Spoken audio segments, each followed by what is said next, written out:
Are you looking for the perfect side dish that goes perfectly with all of your favorite barbecue creations? In this video, we're making our honey butter griddle corn. The reason we love this recipe is because you can make it all year long, even when corn isn't in season. Yeah. First things first, let's get our griddle fired up. We're gonna set all of our burners to high heat because this is what we like to call a hot and fast cook. We want high heat. We want our corn to not be on for too long. We have the far burner turned off just in case if anything happens throughout the cook, we can just move everything over. We like to call this our safe zone. So it's been about 10 minutes. Our griddle should be good to go here. Oh yeah, it's cold here. This is feeling like it is good to go. I want to come over there. I'm freezing. Yeah, honey, you gotta get here. It's chilly.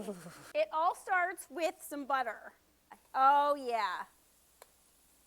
Okay, this last one is a little bit. It's cold. It's stuck in there. It's saying it doesn't want to join the It's fun frozen. Here. There we go. Oh my goodness, instantly that smells incredible. We're gonna dive in with our canned corn. Canned corn tastes delicious, especially during these off times where corn is not in season. That smells delicious. That brown butter smell, it actually kind of smells like cookies, believe it or not. Ooh. This recipe needs not one kind of corn, not just canned corn. We're also going in with frozen corn. The reason why we like to add frozen corn to this recipe is because canned corn is for the flavor. Canned corn tastes sweet, it has that soft texture. Frozen corn has more of a crunchy texture. Not so much in the flavor department, but you're going for that texture. So think this is where we're talking that soft texture.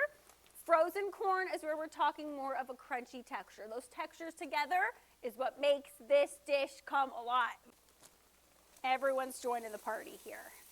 You can get everything nice and sprawled out onto the griddle here. Look at that beautiful brown texture.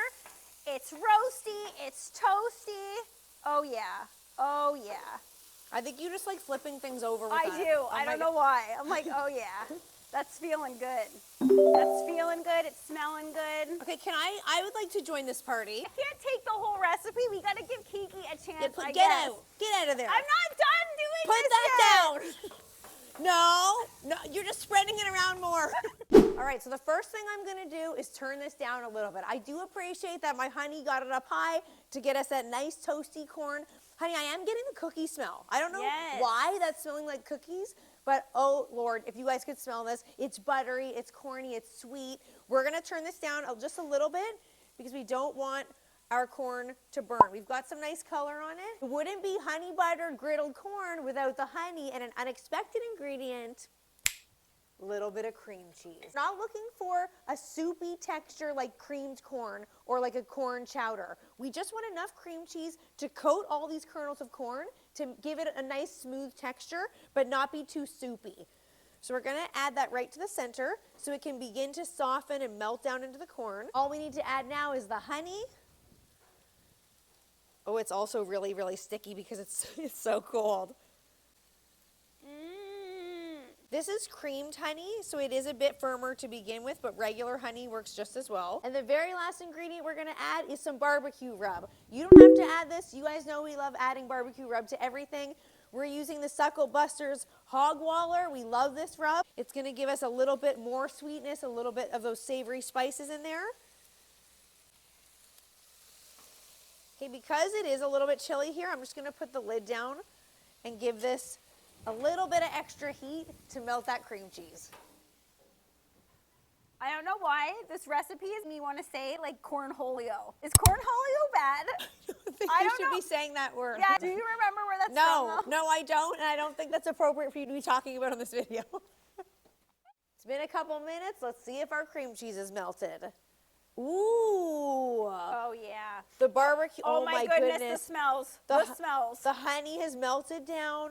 Oh my goodness, into that barbecue rub. You know what? I like to give it one of these. I don't know about you guys, but this is my method here.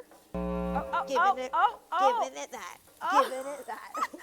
You know what? Yeah, I sent some diner tushy.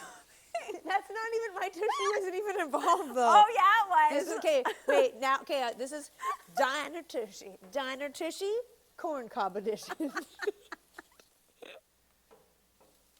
It does not get easier than that. And what we love about this dish too is that it's very inexpensive. It can feed a crowd. It's impressive. It's super tasty. It's an all-around winner. So let's plate it up so we can give it a taste test. Oh my goodness. That smells so good. Now we're just going to add a little bit of chives over the top for some color. Being careful not to let them blow away in the wind up here. Ooh. Instantly so much more beautiful. And then a little bit more barbecue rub, because you can never go wrong with a little extra barbecue rub. Oh yeah. Beautiful. Here comes the airplane. Mmm. That is so sweet. It's creamy because of the cream cheese. This is like everything you love about buttered corn on the cob, but with honey and that savory barbecue rub. Corn is not in season right now. This is perfect to serve on the off corn season. Honey, how good does that taste? It tastes so good. It makes me feel like dancing. I'll get that down then. No, you're not getting it with you. Get over there.